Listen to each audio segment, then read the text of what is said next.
endometrial van a ser la menstruación, el crecimiento de la pared uterina y el corte de la sangre y el suministro de nutrientes a la pared uterina. Entonces vamos a ver que en sí el ciclo endometrial está sincronizado con el ciclo ovárico, pero también así como tienen diferencias, pues tienen bastantes similitudes. Pero bueno, esas ya no las sabemos, ya saben cómo ambas son impulsados por hormonas, ambos ocurren en mujeres, relacionados con el sistema reproductor femenino, relacionados con la fertilización y en sí muchas otras cosas que ya sabemos.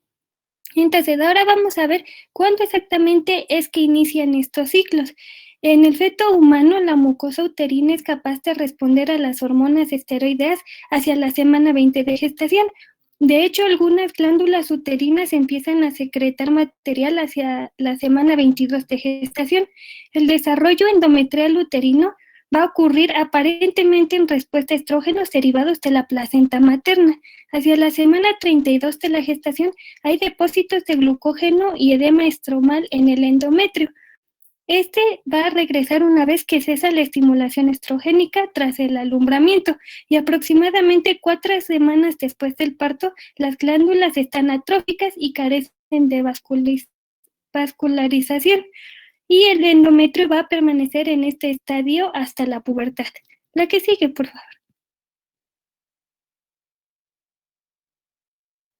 Muy bien, entonces vamos a ver que el ciclo menstrual humano va a coordinar una serie de cambios tanto en el ovario como en el endometrio. La menstruación es la eliminación periódica de sangre y la descamación del endometrio es faselado, que son restos inflamatorios y necróticos de tejidos. Y esto colectivamente se le va a llamar menstruación o flujo menstrual, proveniente del útero a través de la vagina. Este es causado por el rápido descenso de la producción ovárica de progesterona y estrógeno que ocurre en cada ciclo en ausencia de un embarazo. Y se produce toda la en ausencia de un embarazo. Y va, esto va diciendo el ciclo ovárico, ciclo endometrial, ambos, que los ciclos menstruales generalmente son regulares durante los años fértiles. La duración de cada ciclo puede ser sumamente variante. El debido al que considera el ciclo menstrual dura un promedio de 28 días. Casi todas las mujeres son de tipo irregular. Solo son regulares, se dice que un 10% de las mujeres,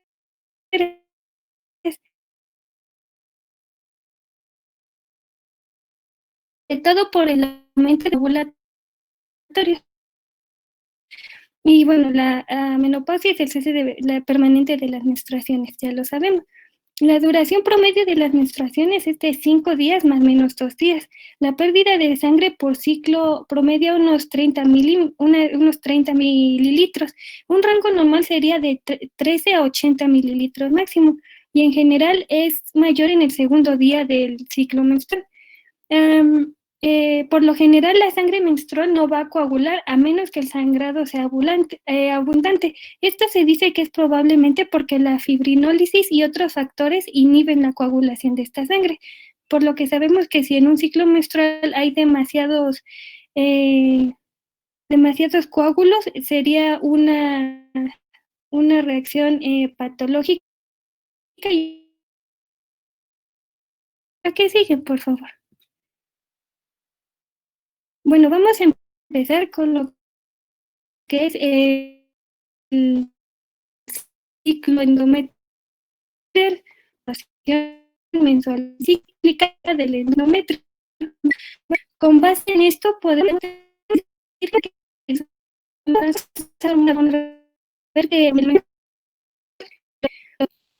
hormonas esteroideas producidas por los ovarios durante las fases folículo controlar el crecimiento y la degradación de constitución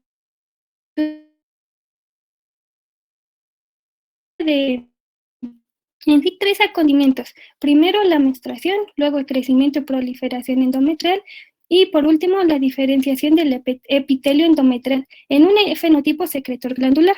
Y bueno, estos son los tres acontecimientos claves, pero en sí el ciclo endometrial se va a dividir en menstruación, la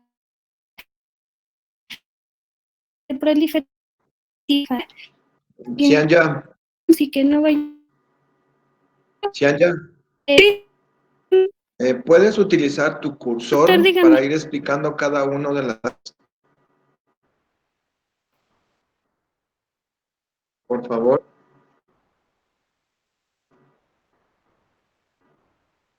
Perdón, doctor, se trabó. ¿Uso mi cursor para ir explicando en qué parte voy? Ay, no, ¿se me está trabando? ¿Hola? Te escuchamos bien, Cian. Creí que se me estaba trabando. Cristian, que utilices tu cursor para ir señalando en el esquema. Ok. Ay, Saúl, creo que te voy a ir diciendo, pero ¿se está trabando o no? No, el audio se escucha bien. Ok, muchas gracias. Bueno, entonces aquí abajito tenemos en color azul las fases del ciclo menstrual. Y vamos a ver, la fase menstrual ya la sabemos, es la fase de menstruación, donde se desprende el recubrimiento interno del útero, pero bueno, estas mejor ya se las voy a ir explicando. La que sigue, por favor. Bueno, primero empezaremos en sí con la fase menstrual. Si se traba o algo así, por favor me avisan. Bueno, como generalidades de estas, sabemos que si el ovocito no se fecunda y no hay gestación en el ciclo previo, una disminución brusca en la secreción de estradiol y progesterona va a conducir a la muerte del cuerpo lúteo, lo que ocasiona la degeneración y la descamación de la capa superficial del endometrio. Esta capa es la capa funcional. Al cesar el soporte hormonal del endometrio, no lo escribí, nada más lo escribí como introducción. Al cesar el soporte hormonal, el endometrio va a degenerar el componente vascular y glandular de este mismo, y el tejido necrótico se va a descamar conjunto con sangre procedente de los vasos sanguíneos que están ahí y de otros líquidos uterinos, y estos se vierten al exterior en forma de exudado menstrual, y pues con esto aparece sangrado menstrual. Y en este momento se define como el inicio del día 1 del ciclo, el cual ya dijimos cuánto dura, pero varía mucho dependiendo de la literatura que veamos. Entonces, bueno, esto ya. Vamos a empezar con la fisiología ahora sí. Entonces, ya sabemos que ya les expliqué lo de la ausencia de la gestación, y ahora vamos a ver qué pasa en sí con el endometrio en todas estas fases, pero como un poco más a profundidad. Vamos a ver que tras la menstruación, todo lo que queda en la superficie interna de la mayor parte del útero es una capa fina de células del estroma no epiteliales y algunos restos glandulares. Sin embargo, células epiteliales van a permanecer en los segmentos uterinos inferiores, así como en regiones próximas a las trompas de falopio. Y bueno, la reconstrucción de estas se va a reanudar con las concentraciones de estrógenos. Bueno, vamos a ver que en la fase premenstrual, bueno, esta es la fase en sí menstrual, vamos a ver que en la fase premenstrual tardía, el estroma va a estar invadido por neutrófilos para crear una apariencia pseudoinflamatoria. Estas células se van a infiltrar en 1 o 2 días inmediatamente antes del ciclo de la menstruación. El estroma endometrial y las células epiteliales van a producir interleuquina 8, la cual es un factor de activación quimiotáctica para los neutrófilos, y así como va a sacar esta interleuquina, de forma similar va a sintetizar la proteína, bueno, va a expresar proteína 1 quimiotáctica de monocitos, la cual se sintetiza por el endometrio y va a promover el reclutamiento de monocitos a esta parte. La infiltración de leucocitos se va a considerar clave tanto para la descomposición de la matriz extracelular endometrial como para la reparación de esta capa funcional. En esta parte, algunos autores manejan el término de cuerda floja inflamatoria para referirse a la capacidad de los macrófagos para asumir fenotipos que varían de proinflamatorios y fagocíticos a inmunosupresores y reparativos, que es lo que va a pasar en este ciclo. Estos son relevantes para la menstruación, en los que la ruptura y restauración tisular van a ocurrir de manera pues, prácticamente simultánea. Entonces, los leucocitos invasores van a secretar enzimas que son parte de una familia que se llama metaloproteasa de matriz. Y estos se segregan a las proteasas ya producidas por las células del estroma endometrial e inician de manera eficaz la degradación de la matriz. Durante la menstruación, entonces, cuando se completa el desprendimiento de este tejido, los cambios van a ser regulados por el microambiente en el fenotipo de los macrófagos, los cuales van a promover la reparación y la resolución. Con la regresión endometrial, se dice que la arteria espiral está en un tipo ensortijado, que es como si estuviera muy rizado. Entonces, esta arteria espiral se va a tornar lo suficientemente apretada como para que la resistencia del flujo sanguíneo se eleve y cause hipoxia endometrial. La éstasis resultante es la principal causa de isquemia endometrial y degeneración tisular de este tejido. La vasoconstricción intensa de la arteria espiral precede a la menstruación y también sirve para limitar la pérdida de sangre menstrual. Las prostaglandinas desempeñarán aquí un papel clave en estos eventos, los cuales incluyen vasoconstricción, contracciones miometrales y regulación positiva de las respuestas proinflamatorias. Grandes cantidades de prostaglandinas están presentes en la sangre menstrual.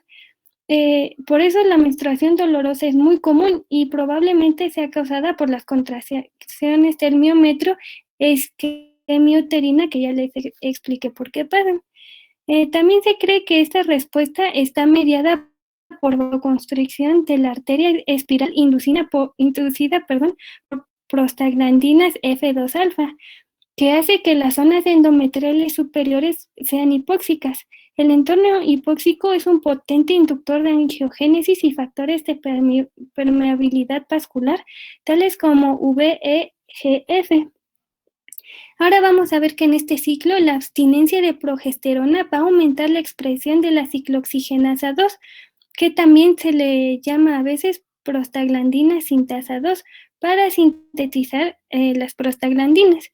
La retirada también va a disminuir la expresión de la 15-hidroxiprostaglandina deshidrogenasa, que va a degradar a las prostaglandinas que hay ahí. El resultado final es una mayor producción de prostaglandinas por parte de las células del estroma endometrial y una mayor densidad del receptor de prostaglandinas en los vasos sanguíneos y las células circundantes.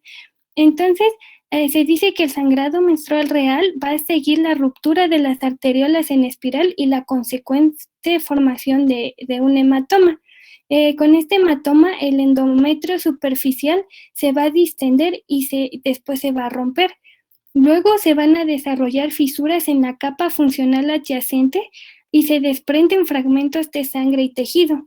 La hemorragia se va a detener mediante la constricción arteriolar.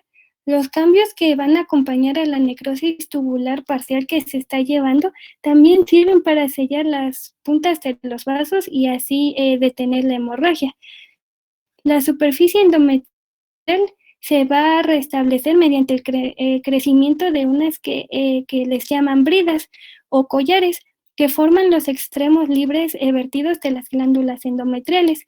Y pues estas bridas van a crecen de manera muy rápida en el diámetro y la continuidad epitelial, y así se restablece mediante la fusión de los bordes de estas láminas de células en migración. La que sigue, por favor.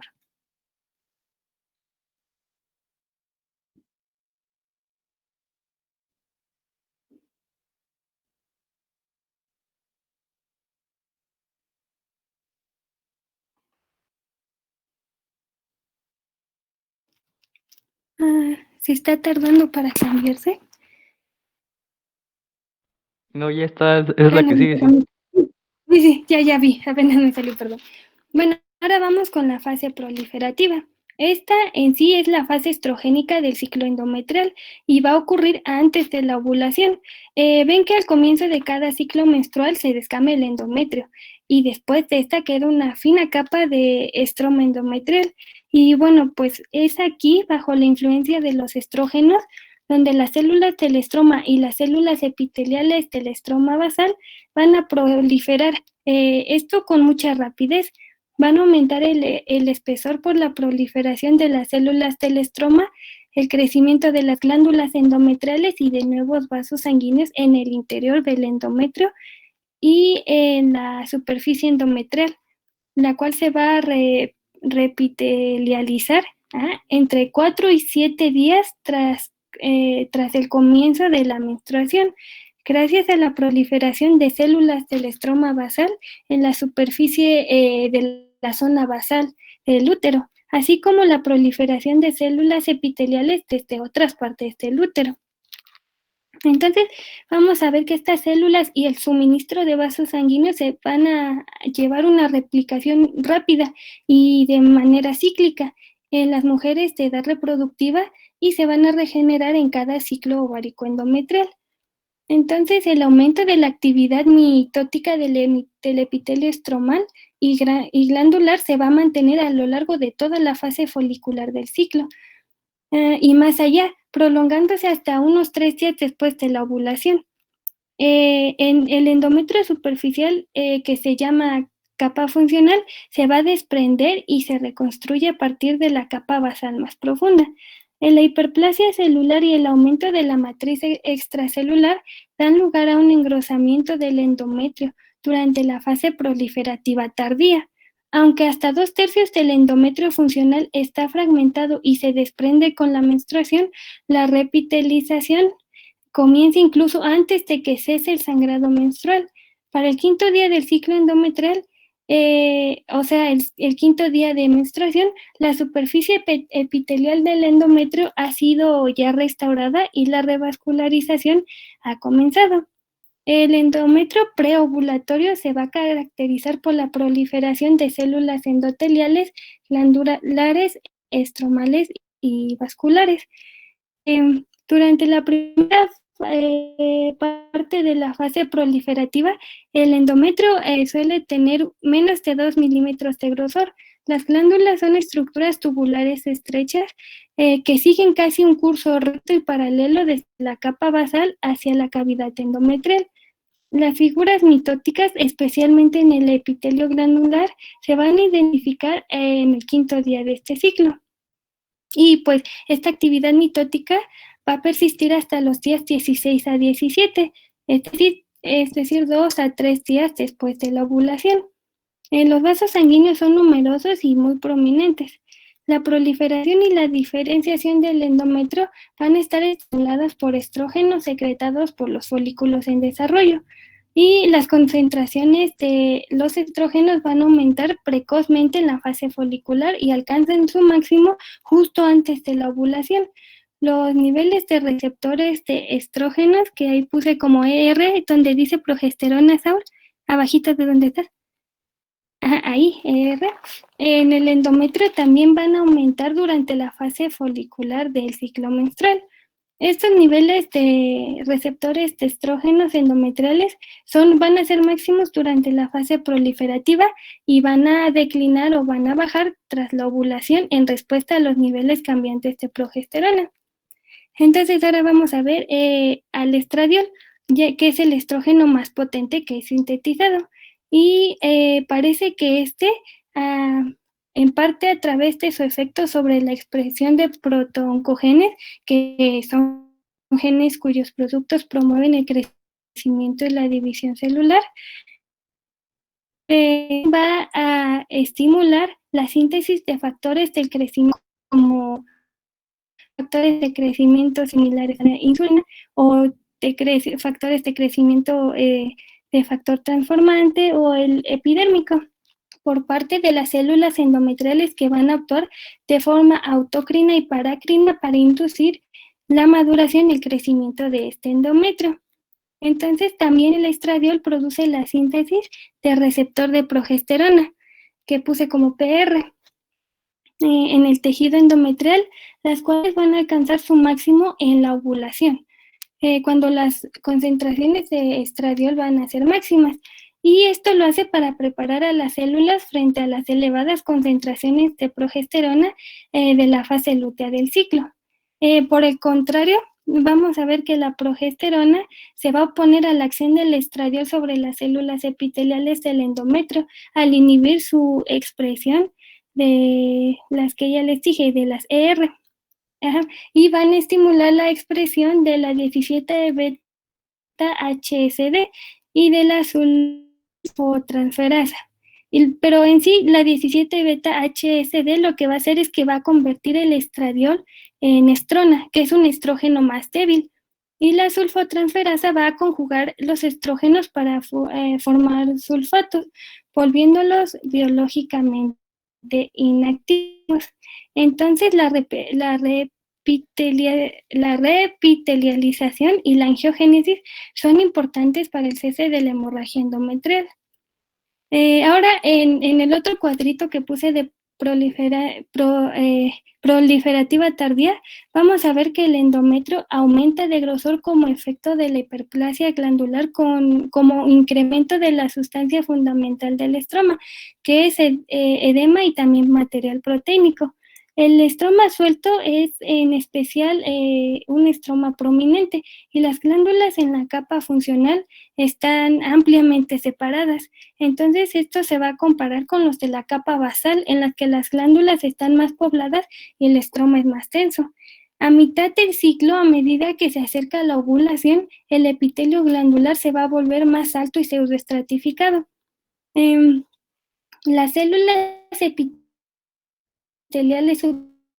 superficiales van a adquirir numerosas microvellosidades que aumentan el área de la superficie epitelial y desarrollan cilios, que van a promover las secreciones endometriales durante la fase secretora. Ahora puse ahí ovulación porque eso lo vamos a ver más adelante en su ciclo. Pero aquí vamos a ver que durante la mayor parte de la fase folicular, el estradiol va a ejercer una retroalimentación negativa sobre la secreción de gonadotropina a la altura del hipotálamo y la hipófisis. Pero hacia el final de la fase folicular, o sea, del día 12 al día 13, cuando las concentraciones de estradiol son máximas, el efecto de este estradiol sobre el hipotálamo y la hipófisis va a cambiar de una retroalimentación negativa a otra positiva, lo que va a dar como resultado bueno, todo esto lo vamos a ver en su ciclo, pero bueno, va a dar como resultado un pulso grande y transitorio de la LH y un pequeño aumento de la secreción de FSH. Y el pico de LH va a provocar que se rompa el folículo dominante y libere su ovocito en el comienzo de la ovulación. Pero esto ya lo veremos más adelante. La que sigue, por favor.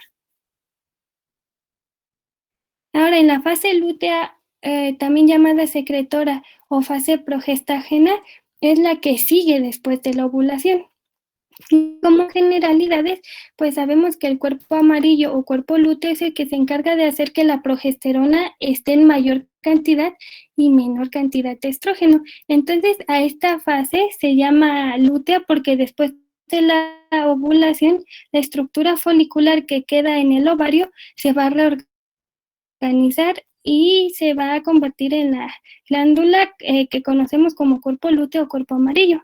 Y pues si este cuerpo amarillo no es mantenido, va a involucionar y deja de producir las hormonas, de tal manera que en esta fase ovárica, si se lleva a cabo el embarazo, la primera función que tiene la placenta es de tipo endocrina y es sintetizar y secretar la hormona gonadotropina coriónica humana. Y también de esta hormona su principal función es mantener el cuerpo amarillo activo. Esto lo hace manteniendo la proporción de los estrógenos y progesterona, más de progesterona y menos en proporción de estrógeno. Y pues esto lo que va a permitir sería la implantación tras la liberación del ovocito. Y pues los restos del folículo dominante se van a transformar en un cuerpo lúteo. Y por eso la segunda mitad del ciclo ovárico se le va a denominar fase lútea. Ahora, las células luteínicas van a producir progesterona y pequeñas cantidades de estradiol, como ya les había dicho, las cuales van a estimular conjuntamente el desarrollo de glándulas secretoras. Y de ahí que se le llama esta fase también la fase secretora del ciclo endometrial. Bueno, entonces el cuerpo lúteo va a comenzar a degenerar si no se produce la implantación entre el día 20 a 22 del ciclo.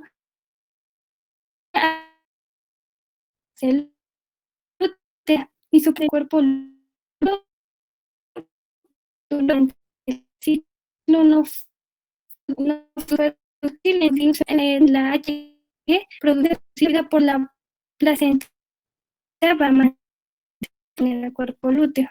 Entonces, pues, se va a mantener su apoyo en el endometrio y no se va a producir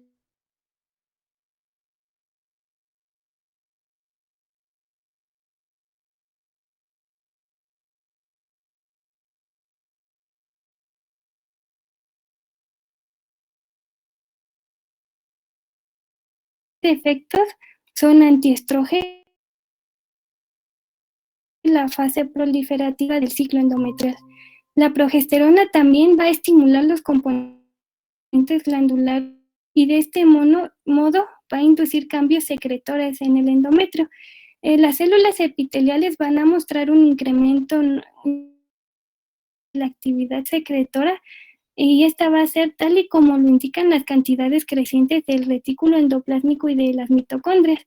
Y estos incrementos en la actividad sintética van a ocurrir antes de la llegada y la implantación del blastocisto. Vamos a ver la fase secretora precoz, la cual se va a caracterizar por el desarrollo de un entramado de túbulos interdigitados en el interior del nucleolo, y a este se le va a llamar sistema de canales nucleolares de las células epiteliales endometriales. Entonces, la capacidad secretora de las glándulas endometriales van a aumentar en esta fase en la fase secretora intermedia y tardía. La vascularización del endometrio, el contenido de glucógeno, y así el grosor del endometrio va a aumentar hasta 5 o 6 milímetros. Las glándulas endometriales se van a llenar de secreciones y dejarán de ser rectas y se convierten en tortuosas, alcanzando su actividad secretora máxima aproximadamente el día 20 o 21 del ciclo menstrual.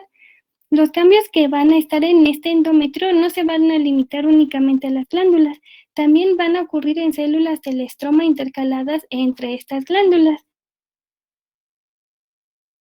Entre los 9 y 10 días después de la ovulación, las células del estroma que rodean a las arterias espirales del útero van a aumentar de tamaño y van a desarrollar un citoplasma eosinófilo, pero con un complejo de Golgi y un retículo endoplásmico muy notorios. Entonces, a todo este proceso se le va a llamar predesidualización.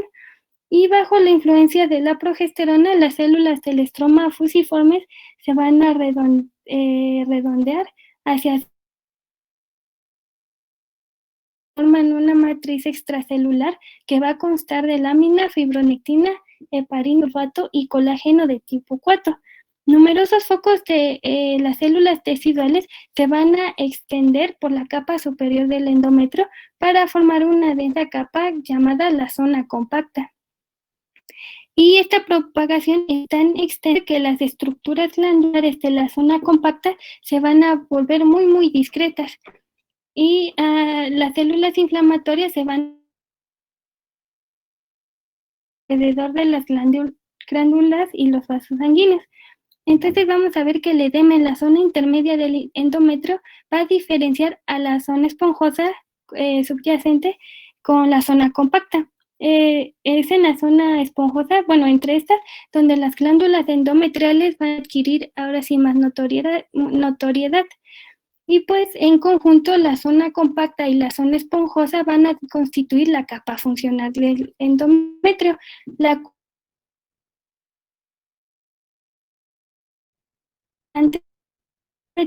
y que más tarde va a reaccionar con el embarazo, que va a en el embarazo y también cada mes durante la regla.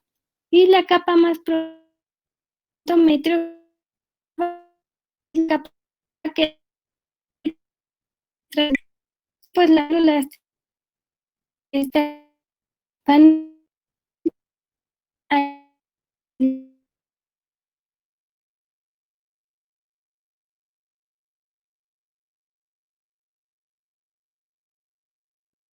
van a disminuir y este descenso de las concentraciones de esteroides ováricos. Ay, se está trabando. ¿Desde dónde se trabó? Para que regrese. Ahí ¿dónde se trabó?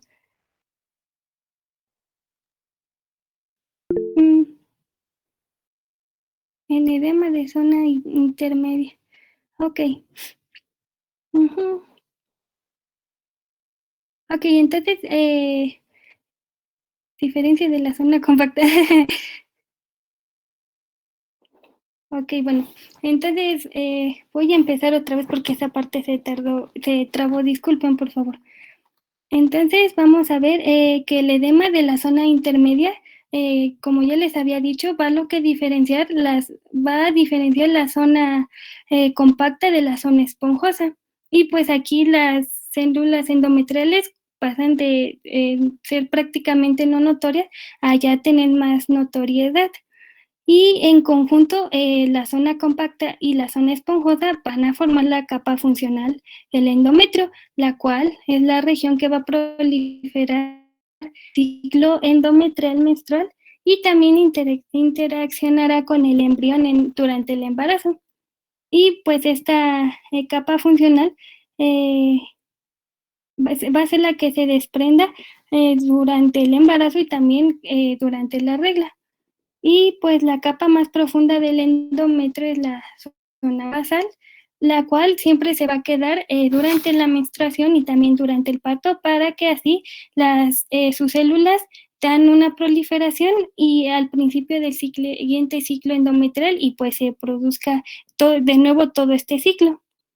Y en la fase lútea tardía, antes de la siguiente menstruación, van a disminuir las concentraciones de estrógenos y progesterona y pues el descenso de las contracciones de estos esteroides ováricos van a conducir a la muerte de los 2/3 superiores del endometrio. Y también las arterias espirales van a sufrir espasmos y relajaciones rítmicas. Este periodo cíclico suele denominarse a veces fase isquémica, condicionan una degradación como resultado de la acción de fosfolipasas liberadas de los lisosomas, pues va a aumentar. La necrosis de las células vasculares también va a hacer que haya microhemorragias y pues en promedio de sangre, tejido y líquido seroso que se pierde, como ya les había dicho, es más o menos de unos 30 mililitros. Y la sangre menstrual no va a coagular también, pues ya les había dicho, por la presencia de fibrinolicinas liberadas desde este tejido endometrial necrótico. ¿Qué sigue?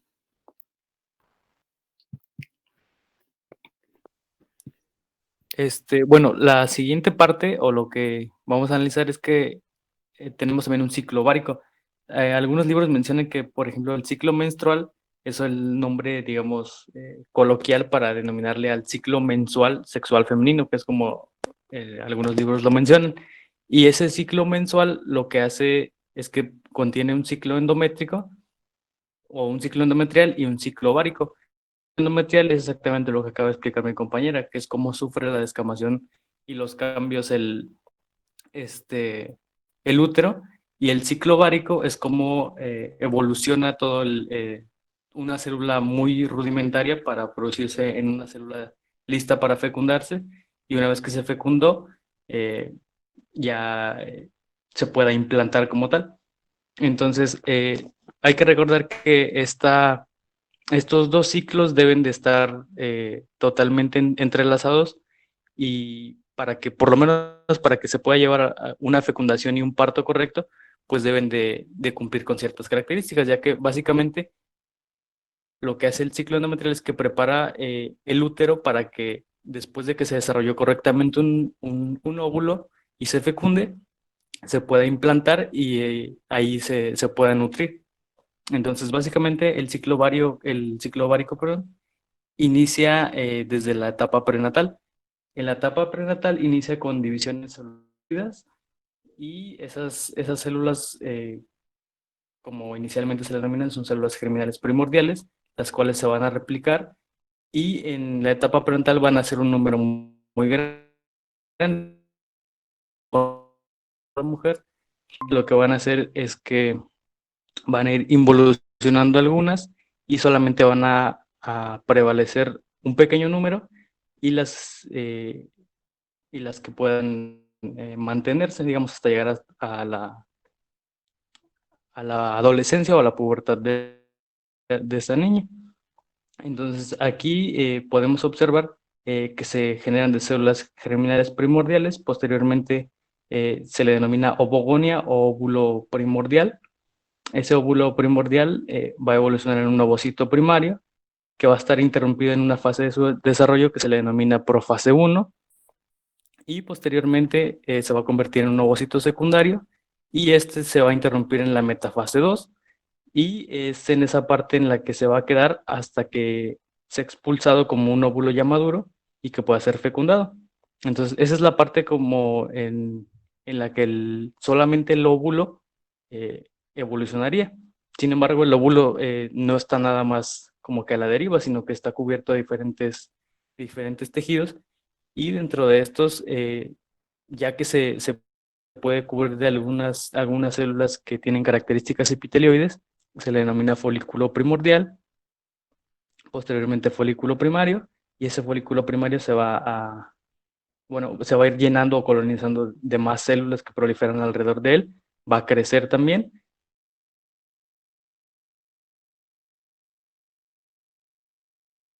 Que logra ser expulsado como un óvulo o un ovocito ya maduro, y ese está listo para fecundarse. Sin embargo, aquí vemos el transcurso únicamente del óvulo.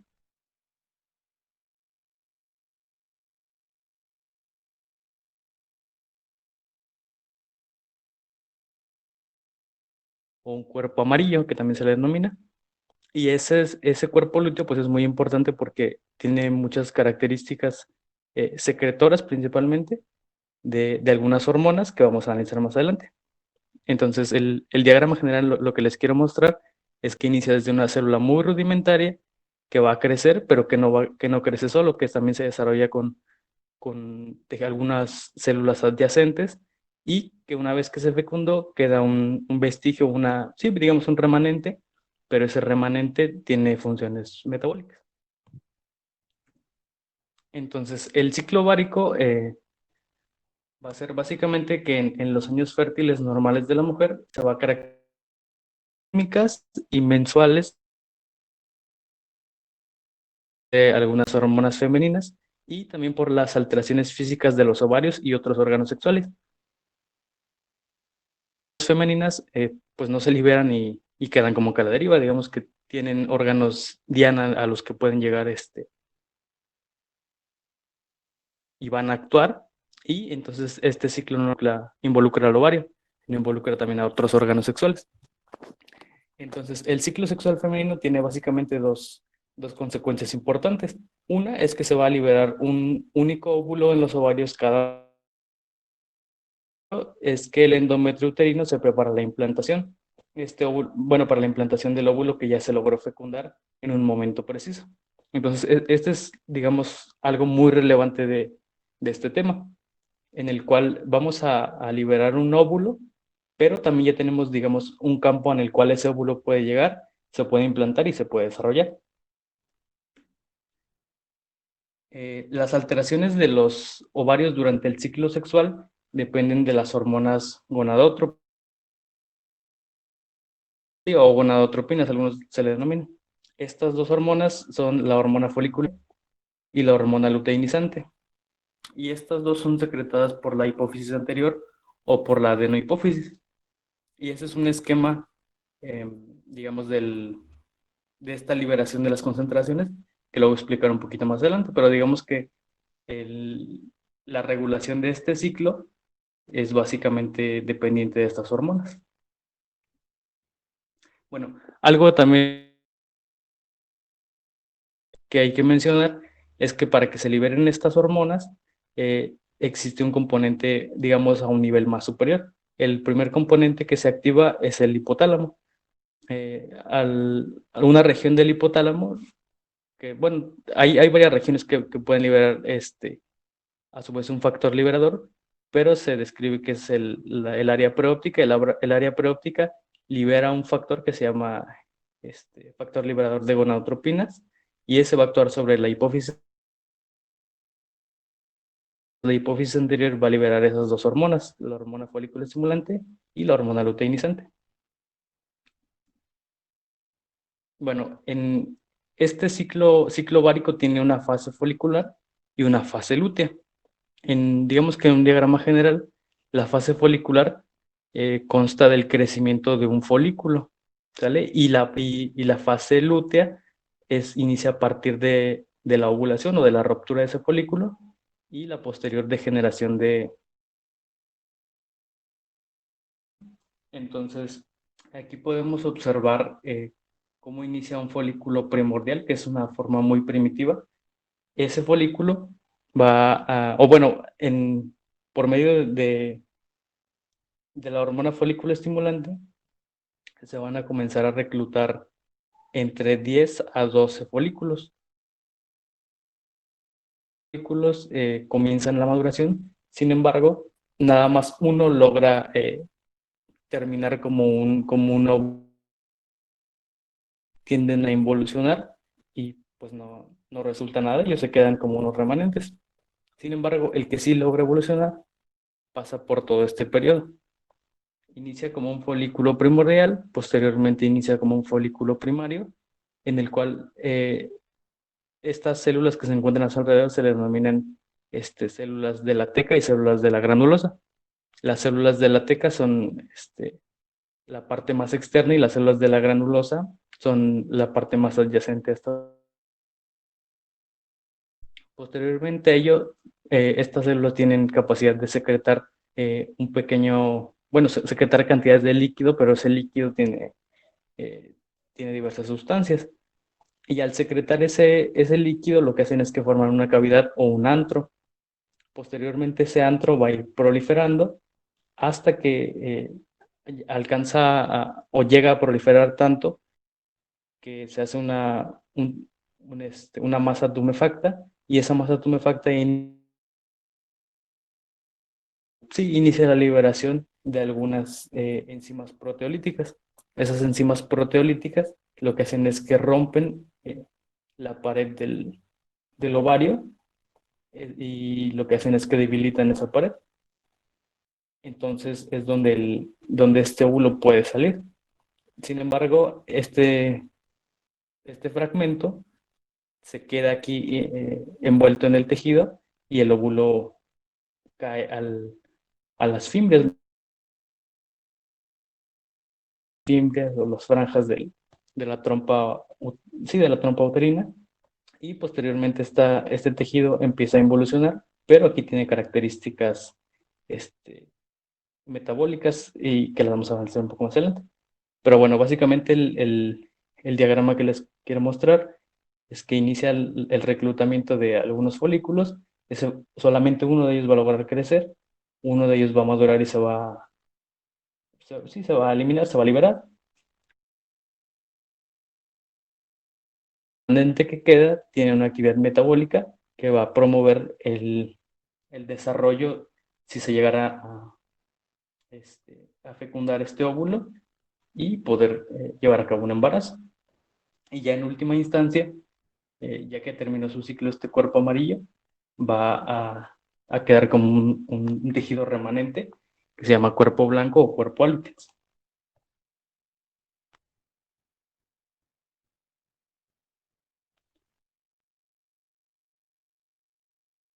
la fase folicular, este crecimiento acelerado se le atribuye, o bueno, hay tres mecanismos por los cuales se cree que es así de rápido. En el primero de ellos, en el que se secretan estrógenos al interior del folículo y las células de la granulosa forman receptores para hormona folículo estimulante y eso da paso a una retroalimentación positiva. Y eso va a hacer que las células de la granulosa sean incluso más sensibles a la hormona folículo estimulante y que posteriormente la hormona folículo estimulante y los estrógenos se asocian para estimular a los receptores de hormona luteinizante que se encuentran presentes en las células de la granulosa. Y eso va a permitir la estimulación de la LH y del FSH. Posteriormente eso va a inducir un rápido crecimiento de la secreción folicular y eso va a dar paso a que crezca el antro, con lo que esa pequeña cavidad que les había mencionado. Posteriormente la cantidad creciente más el aumento de la hormona luteinizante actúa en conjunto para proliferar en las células tecales y promover su secreción. La luteinización de las células en la fase lútea, o básicamente a lo que se refiere a la luteinización, es que una vez que se llevó a cabo la liberación de aquel folículo, estas van a desarrollar un extenso retículo endoplasmático liso. Y lo que va a hacer es que en ese retículo es porque almacenan más lípidos y esos lípidos le dan ese color amarillento, por eso se le llama cuerpo lúteo. A su vez, esos lípidos que están almacenando van a servir para la síntesis de hormonas esteroideas. Entonces, esas hormonas pues, van a ser principalmente la progesterona y los estrógenos. Las células lúteas producen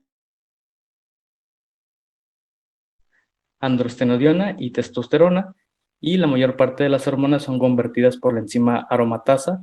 La aromatasa lo que hace es que convierte en estrógenos y hormonas femeninas por las células de la granulosa. El cuerpo lúteo va a crecer normalmente hasta 1.5 centímetros de diámetro y se va a desarrollar totalmente entre los 7 a 8 días posteriores a la ovulación. Después va a con su degeneración o va a involucionar y eso va a hacer que se pierda su función secretora. Esa función secretora va a suceder alrededor de 12 días posteriores a la ovulación y se va a convertir en un cuerpo llamado cuerpo albicans o cuerpo blanco. Ese cuerpo blanco la característica que tiene es que no tiene la misma capacidad secretora que tenía el cuerpo amarillo. Es más bien un tejido conectivo o de cicatrización que ya no es funcional. Los estrógenos y en menor grado la progesterona, que son secretados por el cuerpo lúteo, van a ejercer un efecto de retroalimentación para mantener baja la secreción de hormona folículo estimulante y de hormona luteinizante. Y bueno, en este diagrama es como podemos observar la progresión de nuestro folículo hasta que crece y aquí es donde su punto, digamos, más alto de desarrollo y es donde Ok, Saúl, ¿me permites tantito, por favor? claro.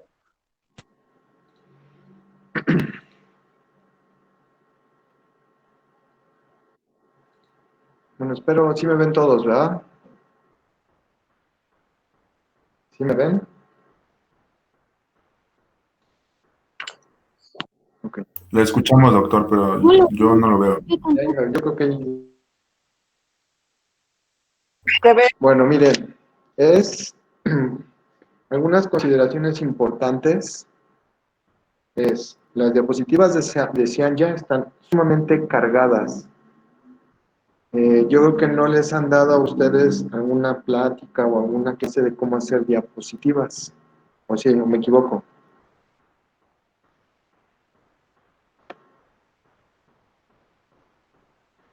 ¿no? Pues sí, hemos tenido algunas recomendaciones. Ok, pues acabo de subir la clase cómo se deben de hacer las presentaciones en PowerPoint. Algunas consideraciones importantes. Por ejemplo, si son diapositivas muy cargadas, se pierde uno en la estructura y la función de lo que quieres dar como tema en las diapositivas. O me fijo en las figuras, o me fijo en lo que está escrito. Digo, este tipo de clases para que ustedes hagan diapositivas es viendo y vayan cambiando la forma de hacer sus presentaciones. Entonces, por eso se nos hizo algo muy complicado, muy difícil de entender, todo lo que es el ciclo menstrual. Si, si ponemos nosotros un dibujo y ponemos las características de cada una, las voy mencionando, es mucho más comprensible. Digo, desafortunadamente no tuve tiempo de las diapositivas, pero está bien, porque con ello nos damos cuenta de que hay que hacer diferentes cambios. Ahorita me imagino que al final ya les voy a dar algunas observaciones de lo que es el ciclo menstrual, el ciclo endometrial y el ciclo ovárico. Entonces, vamos a dejarlo hasta aquí. Chequen, por favor, lo que ya les mandé al Google, a la clase. Chequenlo para que vean también. ¿Una? Nos vamos a ver a las 6:30. ¿Ok? Sí, Sí, doctor. doctor. Y vemos la presentación que yo les mandé. Ya les hago un resumen de todo lo. ¿Cuántas diapositivas les faltan?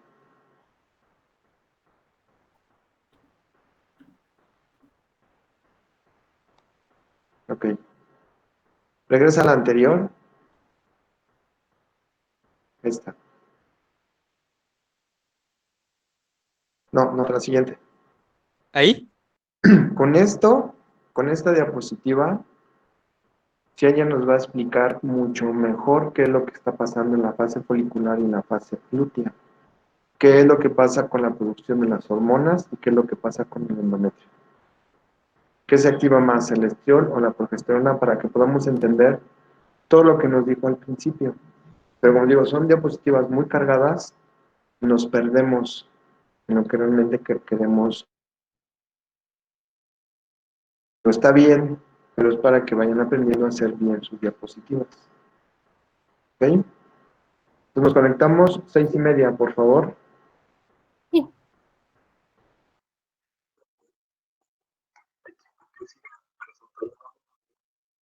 Probablemente, ¿qué tema sigue? Probablemente sí. Ahorita lo vamos a ver, ¿vale? Y ahorita checamos. Terminan ustedes con esto, vamos a mandar y probablemente iniciemos con la otra. ¿Vale? Nos vemos a Sí, ratito, por doctor. favor. Gracias. Gracias, Gracias, doctor. doctor.